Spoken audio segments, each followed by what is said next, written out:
On est attaqué. Nous sommes attaqués, les mains nues. Les mains nues, nous sommes attaqués. Les mains nues, nous sommes attaqués. On ne veut plus fort au pouvoir. Il ne nous a rien foutu. 20 ans de carrière, il n'a rien fait. Il n'a qu'à dégager. On ne le veut plus. On ne le veut plus. Il ne nous a rien foutu. 20 ans de carrière, il n'a rien fait. Il n'a qu'à dégager. On ne le veut plus. On ne le veut plus.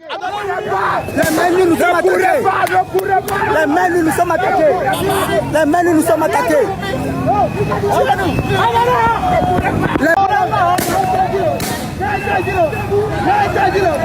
Ils viennent de commencer. Ils ont commencé.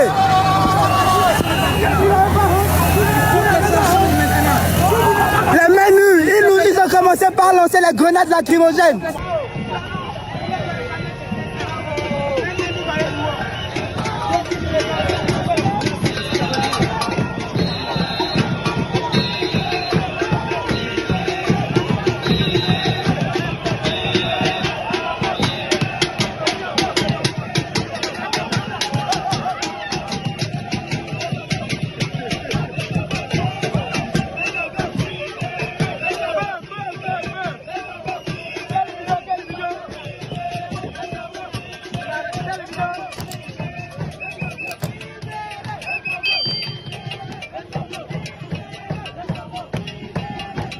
Continuez comme ça.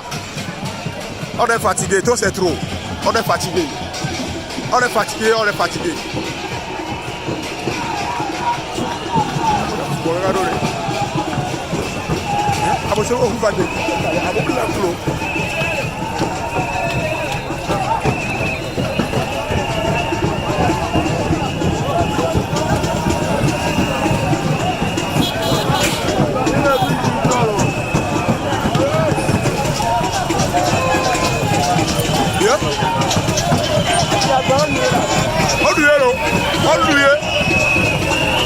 Opinion internationale. Voilà c'est.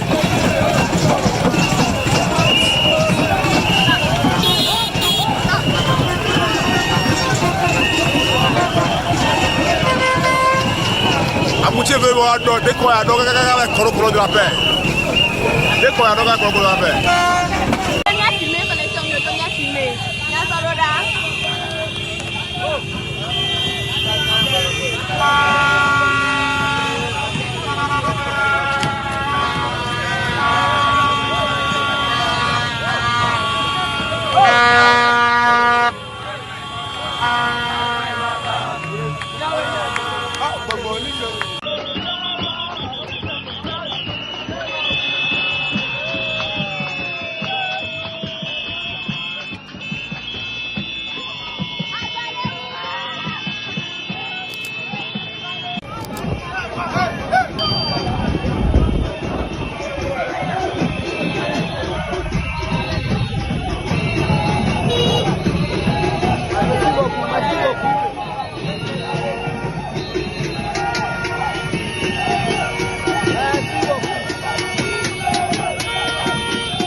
Actuellement, on est au niveau du carrefour Limousine. Ça commence pas à donner. Carrefour Limousine, ça commence pas à donner. Ça commence pas à donner. Ça commence pas à donner. Carrefour Limousine, on va bloquer tout de suite. Tout de suite. Ça commence pas à donner. On va bloquer tout de suite même. On n'a plus rien avec fort. On ne veut plus fort au pouvoir. Il ne nous a rien foutu. Ni ami tous les Togomis, tu t'as mis quoi que Djomé là. Mi parle que Ghana les doigts. Mi parle que Bénin les doigts. 20 ans de carrière, il n'a rien fait. Il n'a qu'à dégager. On ne le veut plus. On ne le veut plus. Adala Oumi. Hop.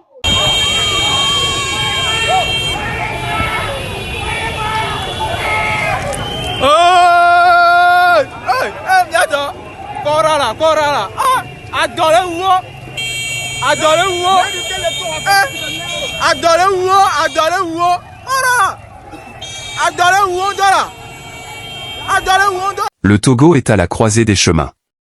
Un pays vibrant, riche de sa jeunesse, de ses cultures, de ses rêves, mais également marqué par une longue histoire politique. Le 6 juin 2025, une date symbolique, pourrait bien s'imprimer dans la mémoire collective comme un tournant. Ce jour-là, un peuple a tenté de faire entendre sa voix. Une voix longtemps muselée. Une voix déterminée, révoltée, et surtout, résolue à ne plus se taire. Ce 6 juin n'est pas un jour ordinaire. C'est l'anniversaire du président Faure Gnassingbé. Président depuis 2005, il est le fils de Gnassingbé Eyadema, lui-même au pouvoir pendant 38 ans. Ensemble, père et fils cumulent plus de 50 ans de règne sur le Togo. Une longévité qui dépasse l'entendement pour beaucoup, et qui, aux yeux d'une bonne partie de la population, symbolise l'impasse démocratique dans laquelle le pays est enfermé depuis trop longtemps. Pourtant, derrière les discours officiels et les promesses de réforme, le quotidien des Togolais ne change guère. Le pouvoir reste concentré entre les mains d'un petit cercle. Les élections, souvent contestées, se succèdent sans surprise. Et chaque tentative de contestation se heurte à une répression systématique. Beaucoup ont fini par se résigner. Mais pas tous. Et surtout pas les jeunes. C'est sur les réseaux sociaux qu'une étincelle a jailli. Un artiste, un rappeur engagé du nom d'Amron, a lancé un appel. Un appel à la mobilisation pacifique pour le 6 juin. Il ne s'agissait pas de violence, ni d'affrontement. Il s'agissait simplement de faire du bruit. Du bruit pour dire non. Du bruit pour faire entendre un ras-le-bol. Un bruit symbolique, fait de casseroles, de sifflets, de cris. Un bruit qui dérange. L'idée a pris comme une traînée de poudre. À Lomé, à Kara, à Sokodé, à Anéo, à Tsévié, les jeunes ont partagé les messages, organisé des points de rendez-vous, imaginé des slogans. Une date, un geste, une protestation collective.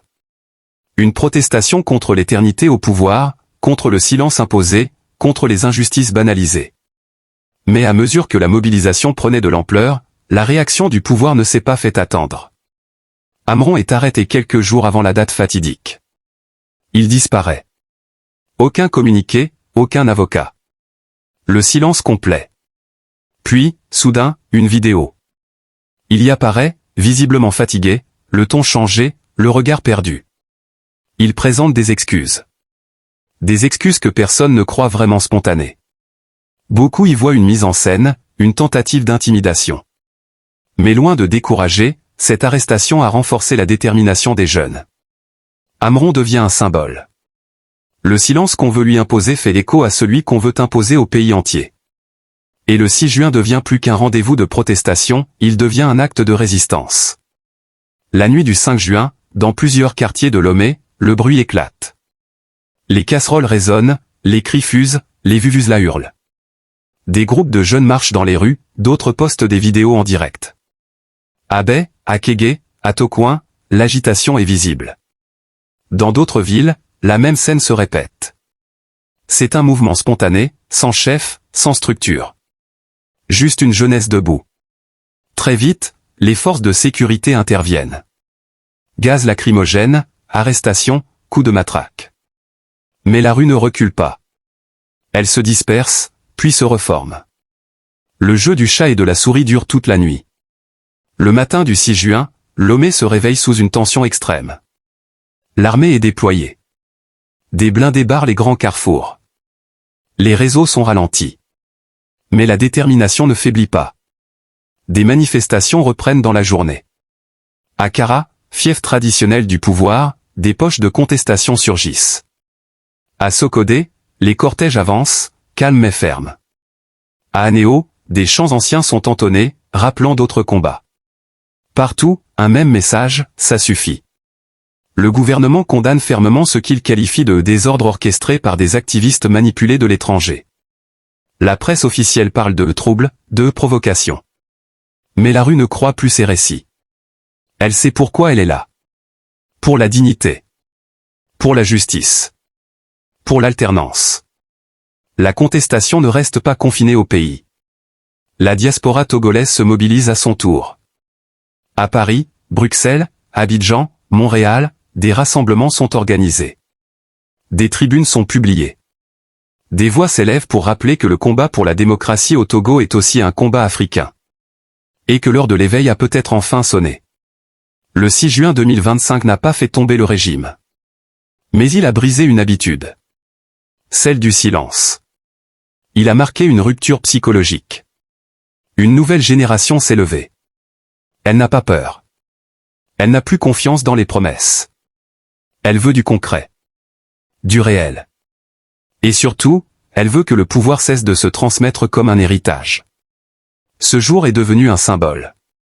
Non pas pour sa violence, mais pour son courage. Non pas pour sa réussite immédiate, mais pour l'élan qu'il a généré.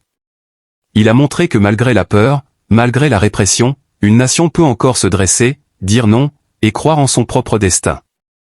Rien ne dit de quoi demain sera fait. Mais une chose est certaine, le Togo n'est plus tout à fait le même depuis ce jour. Une page s'est tournée.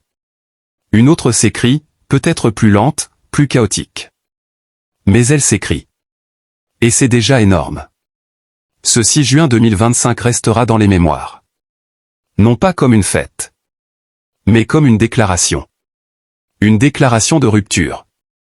Une déclaration de dignité. Une déclaration de liberté. Et peut-être, un jour, l'histoire retiendra que tout a commencé là. Dans le bruit d'une casserole. Dans le cri d'un jeune. Dans le silence que l'on a enfin brisé.